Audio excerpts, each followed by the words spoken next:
नहमदुहु व नुसल्ली अला हबीबिहिल करीम। अम्मा बाद फ़अऊज़ु बिल्लाहि मिनश शैतानिर रजीम। बिस्मिल्लाहिर रहमानिर रहीम। इन्ना नहनु नज़्ज़लना ज़िक्रा व इन्ना लहु लहाफ़िज़ून।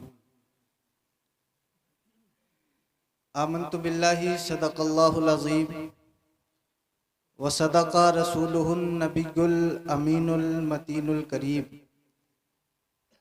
व नहनु अला ज़ालिका लमिनश शाहिदीन व शाकिरीन वल्हम्दुलिल्लाहि रब्बिल आलमीन।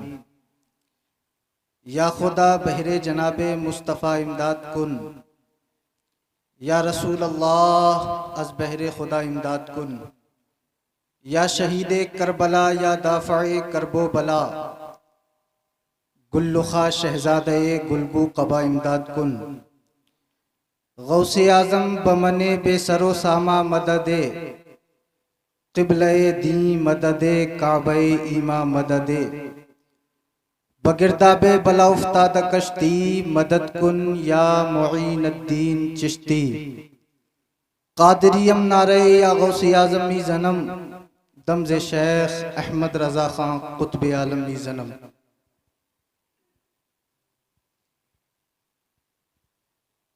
आइए हम सब मिलकर सबसे पहले अक़ीदत व मोहब्बत के साथ मरकज़ अक़ीदत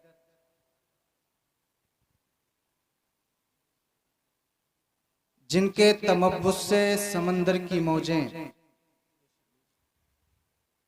जिनके तअत्तुर से फूलों की खुशबू, जिनके तहर्रुक से शम्सो कमर की हरकतें, जिनके तनफ्फुस से हमारी सांसें, जिनके बाले मुबारक को बरेली के इमाम ने देखा तो कलम से कहा लिख, तेल की बूंदें टपकती नहीं बालों से, तेल की बूंदें टपकती नहीं बालों से, सुबह आरिस पे लुटाते हैं सितारे गेसू। उस रसूल हाशमी की बारगाह में दुरूद शरीफ पढ़ेंगे जिनके माथे की पेशानी की ताबानी को बरेली के इमाम ने देखा तो कलम से कहा लिख, जिसके माथे शफाअत का सेहरा रहा उस जबीने सआदत पे लाखों सलाम। उस रसूल करशी की बारगाह में दुरूद शरीफ पढ़ेंगे जिनके अमामा शरीफ को बरेली के इमाम ने देखा तो कलम से कहा लिख, ताज वाले देखकर तेरा अमामा नूर का। तवज्जो है स्टेज की। ताज वाले देखकर तेरा अमामा नूर का, सर झुकाते हैं इलाही बोल वाला नूर का। उस रसूल हाशमी की बारगाह में दुरूद शरीफ पढ़ेंगे जिनके दिल को बरेली के इमाम ने देखा तो कलम से कहा लिख, दिल समझ से वरा है मगर यूं कहूं, गुंचे राज़े वहदत पे लाखों सलाम। उस रसूल हाशमी की बारगाह में दुरूद शरीफ पढ़ेंगे जिनके हुस्न को 1400 साल पहले हजरत हस्सान ने देखा तो अपने आप से कहा कह, व अहसना मिन कलम तरक़त आइनी व अजमल मिन कलम तलिदिन निसा, खुलिक़ता मुबर्रअम मिन कुल्ली ऐबिन कअन्नका क़द खुलिक़ता कमा तशा। या रसूल अल्लाह, आपसे ज्यादा ब्यूटीफुल पर्सन मेरी आंखों ने देखा नहीं। या रसूल अल्लाह, आपसे ज्यादा हैंडसम एंड गुड लुक धरती पर किसी माता ने जना नहीं। या रसूल अल्लाह, आप हर ऐब से पाक पैदा किए गए। या रसूल अल्लाह, आप वैसे पैदा किए गए गोया के जैसा आप चाह रहे थे। अकोश्च नारायणी नवर माइन हस्सान बिन साबित, इन दिस वर्ल्ड 205 कंट्रीज, हर मुल्क का अपना सिस्टम है, कानून है, पार्लिया है, अदलिया है, इंतजामिया है, कॉन्स्टिट्यूशन है। सुप्रीम कोर्ट ऑफ इंडिया का जज अगर आपसे पूछे ओ हसन बिन साबित, क्या आपने हजरत आदम को देखा? जवाब मिलेगा नहीं। क्या आपने हजरत नूह को देखा? जवाब मिलेगा नहीं। क्या आपने हजरत शीश को देखा? जवाब मिलेगा नहीं। क्या आपने हजरत शिमवील को देखा? जवाब मिलेगा नहीं। फिर ए हसन बिन साबित, फिर आप साबित करो कि मुस्तफा जो है तमाम नबियों से ज्यादा खूबसूरत है, तमाम रसूलों से ज्यादा खूबसूरत है। ओ हसन बिन साबित, दुनिया की अदालत में आपकी गवाही क्यों कर मानी जाएगी? हम सुन्नी मुसलमान हैं, ख्वाजा को मानते हैं, दाता को मानते हैं, गौस को मानते हैं, रजा को मानते हैं। ए हसन बिन साबित, अगर आपकी बात बगैर मुतालबे दलील के मान भी लें तो supreme court of the world, constitution of the world चश्मदीद गवाह की गवाही पर फैसला करती है। चश्मदीद गवाह की गवाही को मानकर जजमेंट पर पहुंचती है। ओ हसन बिन साबित, आपके पास कोई आई विटनेस है? आपके पास कोई चश्मदीद गवाह है? तो हजरत हसन की तरफ से तसव्वुरात की दुनिया में जवाब आएगा। ओ हिंदुस्तान के सुन्नी मुसलमानों, don't worry, follow me, let's go towards leader of angels name to Jibril अलैहिस्सलाम से पूछते हैं, ऐ जिब्रील अमीन, क्या आपने आदम को देखा? कहा हाँ देखा ना। क्या आपने मूसा को देखा? कहा हाँ देखा ना। क्या आपने शीश को देखा? कहा हाँ देखा ना। हजरत जिब्रील का दावा है, तमाम नबियों का पैगाम पर मैं हूँ, तमाम रसूलों का मेडिटर मैं हूँ, तमाम रसूलों का कासिद मैं हूँ, शरीयत मैं लाया हूँ, तरीक़त मैं लाया हूँ, तौरात मैं लाया हूँ, ज़बूर मैं लाया हूँ, इंजील मैं लाया हूँ, सुहूफ़े आदम मैं लाया हूँ, सुहूफ़े शीश मैं लाया हूँ। फिर ऐ जिब्रील अमीन, tell me please, who is good look, who is handsome, who is beautiful, अखबरनी मिन फजलिक, मन अहसनुन नास, मन अजमदुन नास। तो ताइरे सिदरा जवाब देते हैं, कल्लबतुल अर्दा मशारिकहा व मगारिबहा लम अजिद रजुलन अफज़ला मिन मुहम्मदिन सल्लल्लाहु तआला अलैहि वसल्लम। हजरत जिब्रील का दावा है, मशरिक व मगरिब को देखा, जुनूब व शिमाल को देखा कि कहीं तो कोई मुस्तफा से ज्यादा खूबसूरत मिल जाए। जमीन को उलट पलट कर देखा मगर मुस्तफा से ज्यादा खूबसूरत ना पाया, मुस्तफा से ज्यादा हसीन ना पाया। सवाल ये पैदा होता है कि ईस्ट में पब्लिक रहती है, आई नो, वेस्ट में पब्लिक रहती है, आना आलम, साउथ में पब्लिक रहती है, आई नो, नॉर्थ में पब्लिक रहती है, आना आलम, लेकिन जमीन को पलट कर देखने की क्या वजह थी? या क्या जमीन के नीचे भी पब्लिक रहती है? ये तो कभी आपने बताया ही नहीं, ना ही न्यूटन, डार्विन, आइंस्टाइन, अरिस्टो के अपलर ने बताया।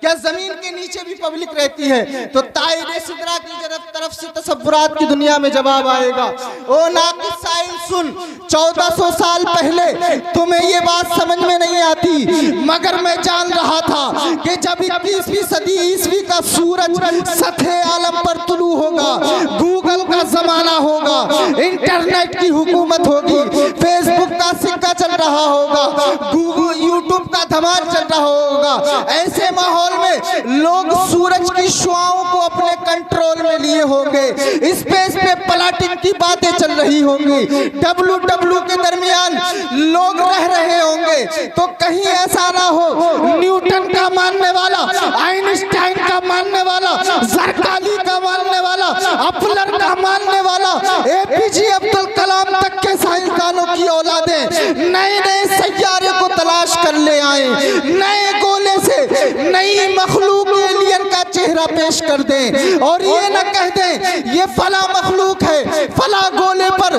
तुम्हारे नबी से ज्यादा खूबसूरत है, तुम्हारे रसूल से ज्यादा खूबसूरत है। दफा दखल मुकद्दर के तहत जो एतराज 21वीं सदी ईस्वी में पैदा होना था, उस एतराज की छाती पर हुस्ने मुस्तफा की आखिरी कील ठोकते हुए ताहिर सिदरा ने जवाब दिया। ताहिर सिदरा ने तमाम सैयारे को उलट पलट कर देखा, उतारिद को देखा, ज़ोहरा को देखा, मरीख को देखा, नेपटून को देखा, साटर्न को देखा, जुपिटर को देखा। तमाम सैयारे को देखने के बाद जो जजमेंट दिया उसकी तर्जुमानी सन 14 हाजी हिजरी काजी अजीम साइंटिस्ट इमाम इश्क मोहब्बत अच्छे रजा प्यारे रजा आलिम रजा फाजिल रजा वही इमाम अहमद रजा जिनके सामने न्यूटन भी घुटना टेकता है, आइंस्टाइन भी साइंस की भीख मांगता न हुआ नजर आता है। वही इमाम अहमद रजा ने चश्मदीद गवाह की गवाही को दुनिया की अदालत में पेश करते हुए इरशाद फरमाया, यही बोले सिदरा वाले चमने जहां के थाले, यही बोले सिदरा वाले चमने जहां के थाले, सभी मैंने छान डाले तेरे पाए का ना पाया। सुभान अल्लाह, नारे तकबीर, नारे रिसालत, मसलके आला हजरत उलमाए अहले सुन्नत हजरत अल्लामा मुफ्ती मोहम्मद रिजवान मंजरी साहब क़िबला, हजरत अल्लामा मुफ्ती रिजवान मंजरी साहब क़िबला, नारे तकबीर, नारे रिसालत, उलमाए अहले सुन्नत, नारे तकबीर, नारे रिसालत।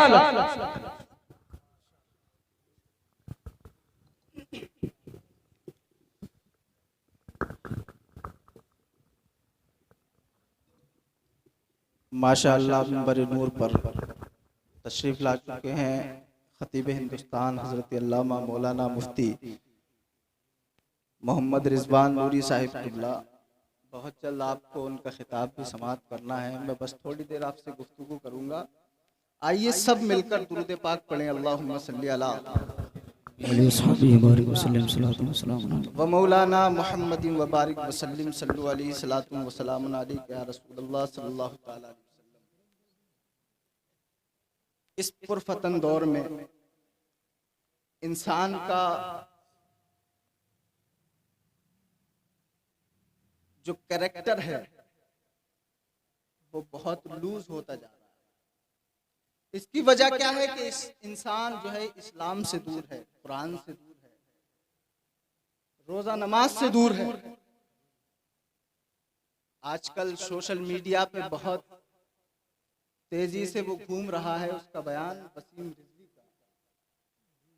कुछ तो रिजवी के नाम से ही फायदा उठा रहे हैं कि ये रिजवी है, देवबंदियों को बड़ा मजा आ रहा है, और उन्हें पता नहीं कि रिजवी ये बरेली की निस्बत से उसने नहीं लगाया, बल्कि इनका शियों का जो है एक टाइटल है रिजवी। वो मुसलमान नहीं है, बरेली से उसका कोई ताल्लुक नहीं है। वो कुत्ता वसीम रिजवी जो है सुप्रीम कोर्ट में उसने अर्जी दी है कि 26 आयतों को माज़अल्लाह रिमूव कर दिया जाए।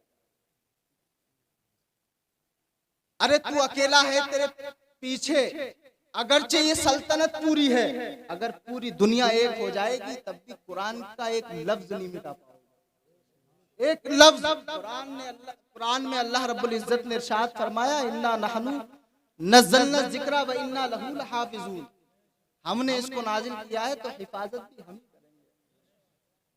अर्जी अगरचे तुमने कोर्ट में दे दी है, और हो सकता है कि सुप्रीम कोर्ट आपकी बात मान भी ले, लेकिन ऐसा कोई माई का लाल पैदा नहीं हुआ जो कुरान के एक लफ्ज को हटाना तो दूर की बात, जो इधर से उधर कर दे। हाँ को अगर खा भी कर दे तो ऐसा कोई माई का लाल पैदा नहीं हुआ। कुरान अल्हम्दुलिल्लाह जब से नाजिल हुआ है, जब से अब तक हाफिजों की तादाद शुमार नहीं होती। कितने हाफिज हैं? इस दिल से कुरान कैसे निकालोगे? इस दिल से कुरान की आयतें कैसे रिमूव करोगे? साल में हर मस्जिद में मेरा ख्याल है जहां छोटा गांव है वहां तरावी नहीं होती कुरान से, लेकिन पूरी दुनिया में तरावी जरूर होती है। अगरचे कुछ फिरके वाले आठ रकात ही पढ़ते हैं, कम पढ़ते हैं, एक पारा पढ़ते हैं या आधा पारा पढ़ते हैं या पूरा कुरान नहीं पढ़ पाते, लेकिन कुरान पढ़ते हैं। ये रमजान का महीना और उसमें जो कुरान सुनाना ये इसीलिए राइट किया गया था कि आने वाले दौर में कहीं ऐसा ना हो कि ऐ मुसलमानों, तुम जब नमाज से दूर हो जाओगे, जब तुम कुरान से दूर हो जाओगे, दीन इस्लाम से दूर हो जाओगे, तो कुछ लोग ऐसे भी निकलेंगे जो इस्लाम पे हमला करेंगे, मुसलमानों पे हमला करेंगे, उनकी मुकद्दस किताब जो अल्लाह रब्बुल इज्जत ने नाजिल फरमाई उस पर भी हमला करेंगे। अल्लाह रब्बुल इज्जत ने अपने बंदों को ये फरमा दिया था कि ऐ बंदो, ये कुरान है, हमने नाजिल किया है, हम ही इसकी हिफाजत करेंगे। तो पता था रब तबारक व तआला को और तमाम सहाबी को भी ये पता था कि आने वाला दौर बहुत खतरनाक दौर होगा। इसलिए हजरत उमर रज़ी अल्लाह तआला अन्हु ने तरावी का सिलसिला शुरू किया। उन्हें भी ये खबर थी, उन्हें भी इस बात का इल्म था कहीं ऐसा ना हो कि दुश्मन कुरान खड़े हो जाए, कहीं ऐसा ना हो कि दुश्मन कुरान को खत्म करने की साजिश करें। तुम ऐसा करो कि अब तरावी में कुरान पढ़ना शुरू कर दो। तरावी में जब कुरान पढ़ना शुरू किया जाएगा, जब कुरान लोग हिफ्ज कर लेंगे, तो अगरचे दुनिया से कुरान ये खत्म कर दे, लेकिन हाफिजों के सीनों से कुरान खत्म नहीं कर सकते, कभी खत्म नहीं कर सकते। इसलिए कि हुजूर के बाद तमाम सहाबी 1,24,000 2,24,000 सहाबी की जो तादाद है वो शुमार नहीं हो पाती। जो सहाबी हैं, ये तो अंबिया की तादाद है 1,24,000 या 2,24,000। उसके बाद जो सहाबी हैं, अक्सर सहाबा ने जो है कुरान को अपने सीने में बसाया। फिर ये सिलसिला शुरू होता चला गया, ताबईन आए, उनके सीनों में भी कुरान, तबे ताबईन आए, उनके सीनों में भी कुरान, सिद्दीकीन ने कुरान को सीनों में बसाया, शुहदा ने कुरान को सीनों में बसाया, सालिहीन ने कुरान को सीनों में बसाया।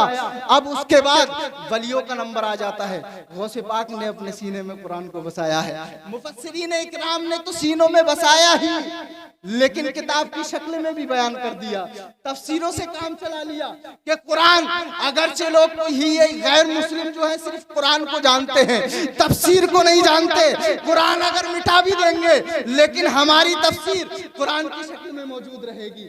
हर आयत की तफसीर हम करेंगे तो जमाना उसको पढ़ेगा, उलमा उसका दीदार करेंगे और उसे पढ़ेंगे और दुनिया वालों को ये बता देंगे, ऐ दुनिया वालों, ये इस्लामी हुकूमत थी, इस्लामी हुकूमत ने जुल्म किया, ये हमारे ईमान की कमजोरी की वजह से किया। लेकिन उलमा फिर से बताएंगे तुम्हें कि ये जो जुल्म कर रही है, करने दो, इनकी तो क़यामत आनी ही है, इनकी शामत तो आनी है, लेकिन हम ये जो आपको तोहफा तफसीर के तौर पे दे रहे हैं, अपने बच्चों को आलिम बनाओगे, तुम्हारा बच्चा जब आलिम बनेगा तो उसको तफसीर याद होगी, तफसीर का जब वो मुताला करेगा तो अगरचे वो हाफिज ना हो, लेकिन अक्सर कुरान की आयात वो अपने सीने में हिफ्ज कर लेगा, उसे याद कर लेगा। आला हजरत अलैहि रहमतुल्लाह व रिज़वान आए, पूरी जिंदगी आपने कुरान शरीफ पढ़ा, लोगों को पढ़ाया, दीन की खिदमत की, तर्जुमे किए, तफसीर आपने बयानात दिए। कितना इश्क था सरकार आला हजरत को दीन से, इस्लाम से, और सबसे बड़ी बात है कि आका अलैहिस्सलातु वस्सलाम से बहुत ज्यादा इश्क था। एक वाकया मेरे जहन में आ रहा है सरकार आला हजरत का। आपने एक हज कर लिया, एक हज कर लिया, आपकी जोजा फरमाती हैं कि रात के 3 बजते सरकार आला हजरत को यूं ही रोते हुए गुजर जाता। इतना इश्क दीन इस्लाम से और सरकार से, इतना इश्क आला हजरत का कि रात के 3 बजते और सरकार आला हजरत को रोते हुए गुजर जाते। जोजा ने अर्ज किया, आका ऐ मेरे सरताज, अगर आपकी दोबारा हज जाने की इजाजत, मतलब उम्मीद जाग रही है या मदीना शरीफ को देखने का दिल कर रहा है, अगर आपके पास इतना बजट है तो दोबारा हज को चले जाए। सरकार आला हजरत ने फरमाया, नहीं, अब दरमियान वाले भाई का नंबर है, पहले वो हज को जाएंगे, फिर उसके बाद देखते हैं माँ किसको हज भेजेंगे। माँ के बड़े फरमाबरदार थे, जायदाद इकट्ठी थी, सारा मालिक माँ को बना दिया था, जो भी फैसला करती थी माँ करती थी, और माँ के हुक्म के मुताबिक पूरे घर का निजाम चलता था। सरकार आला हजरत ने जब ये पता लगा कि अल्लामा हसन रजा खां के नाम की चिट्ठी आ गई कि अब वो मदीना शरीफ जाएंगे, कोई बात नहीं, बेड़ा तैयार हो गया, सफर की तैयारियां शुरू हो गई, मदीने जाने वाले जाने लगे, सरकार आला हजरत भी रवाना करने गए अपने भाई को। तो जो कश्ती में लोग थे उनका बयान है कि इतना मदीने जाने वाले नहीं रो रहे थे जितना सरकार आला हजरत रो रहे थे। ये इश्क है। और अपने मुरीदों को सरकार आला हजरत ने यही तालीम दी है कि सारी दुनिया एक तरफ हो जाए, अगर तुम्हारा भाई तुमसे रूठे तो रूठने दो, तुम्हारी माँ तुमसे रूठे तो रूठने दो, तुम्हारा बाप अगर तुमसे बिछड़ जाए तो बिछड़ जाने दो, लेकिन नबी के इश्क पे वार मत होने दो, नबी के इश्क को अपने दिल से दूर न होने दो।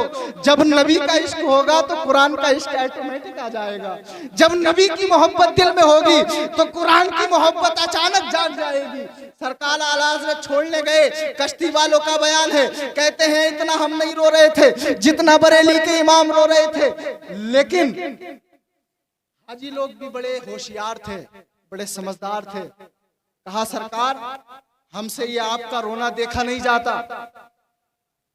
ऐसा करते हैं कि अब हम जो है आपके बगैर नहीं जाते, अगर मदीने जाएंगे तो आपको साथ लेके जाएंगे वरना नहीं जाएंगे।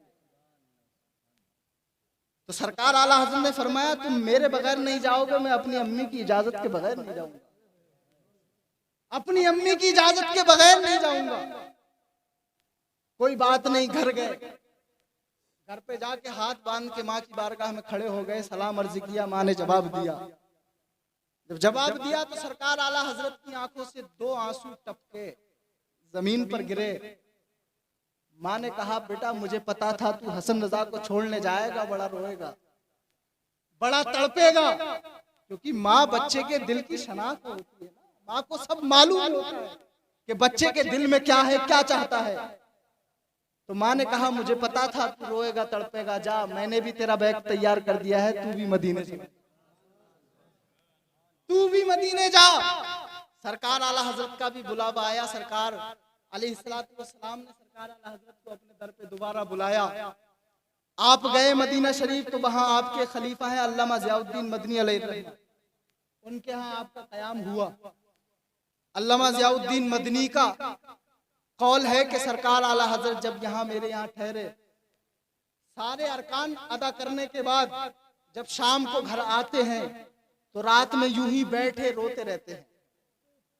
तो अर्ज किया यार ए आला हजरत आपका खादिम हूँ, गुलाम हूँ, क्या पूछ नहीं सकता कि ये रोना किस बात का है, इतना आप क्यों रोते हैं? तो सरकार आला हजरत ने कहा ए ज़ियाउद्दीन तू नहीं समझेगा, ये इश्क की बातें हैं, ये मोहब्बत की कहानी है, हर किसी के बस की बात नहीं जो इसे समझ ले। लेकिन हाथ जोड़ के अर्ज करने लगे नहीं आपका खादिम हूँ, आज पूछ के रहूंगा कि रोना किस बात का है। आप जब वहां गए सरकार आला हजरत हुजूर अलैहिस्सलातु वस्सलाम की चौखट पे खड़े हो गए और अब इंतजार करने लगे कि सरकार से इश्क तो बेपनाह हो गया है।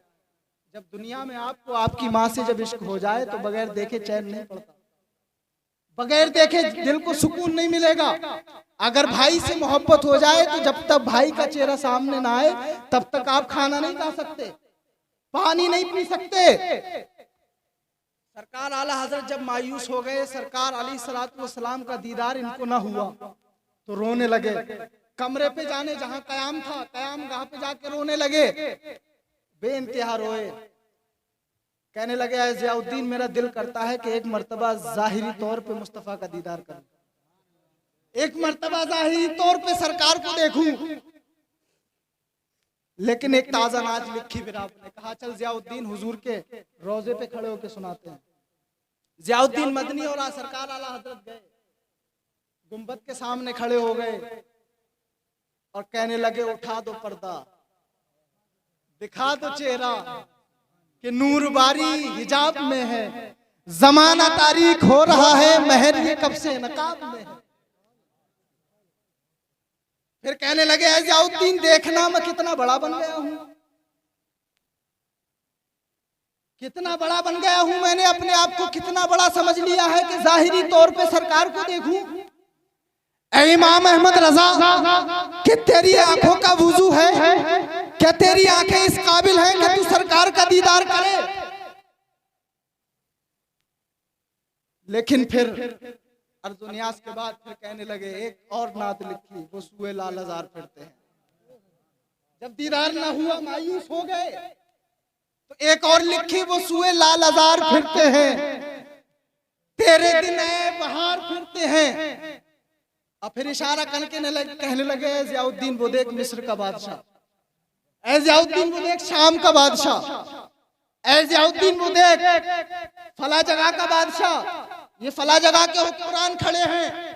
कहने लगे उस गली का गदा हूं मैं जिसमें, उस गली का गदा हूं मैं जिसमें मांगते ताजदार फिरते हैं, मांगते ताजदार फिरते हैं। फिर मक्ता इरशाद फरमाया कोई क्यों पूछे तेरी बात रजा, कोई क्यों पूछे तेरी बात रजा, तुझसे शैदा हजार फिरते हैं, तुझसे कितने हजार फिरते हैं, कोई क्यों पूछे तेरी बात रजा। जब इतनी बात कही, अल्लामा ज़ियाउद्दीन मदनी का कौल है, कहने लगे अल्लामा ज़ियाउद्दीन मदनी, कसम है मुझे मुस्तफ़ा की गुम्बद की, जब सरकार आला हजरत ने ये मक्ता इरशाद फरमाया था कोई क्यों पूछे तेरी बात रजा, तुझसे कितने हजार फिरते हैं, कसम है मुझे मुस्तफ़ा की गुम्बद की कि मैंने अपनी आंखों से मुस्तफ़ा की जालियों को खुलते हुए देखा है, और मैंने बरेली के इमाम को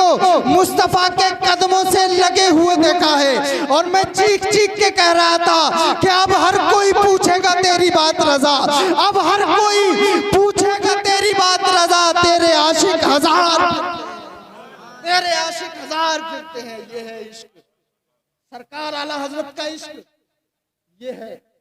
और कुरान को कैसे आपने जो फैलाया है पूरे हिंदुस्तान में, हिंदुस्तान में अगर ईमान किसी ने फैलाया है तो वो जात है हिंदुस्तान के राजा की, और अगर किसी ने उस दीन को बचाया है तो वो जात है बरेली के ख्वाजा, जिसका नाम इमाम अहमद रजा है।